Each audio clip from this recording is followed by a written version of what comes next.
هو كأس العالم دائما كان عنده عائد على الاستثمار، يعني في جميع الدول، يعني باختلاف التجارب.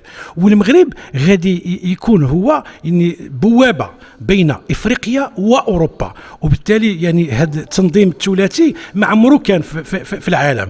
شفنا يعني التنظيم الثنائي ديال 2002 بين يعني اليابان وبين كوريا، وبقديمه يعني دولتين قريبتين الى اخره، ولكن استفادت كوريا من التجربه ديال اليابان. ما نساوش مجال صناعه السيارات.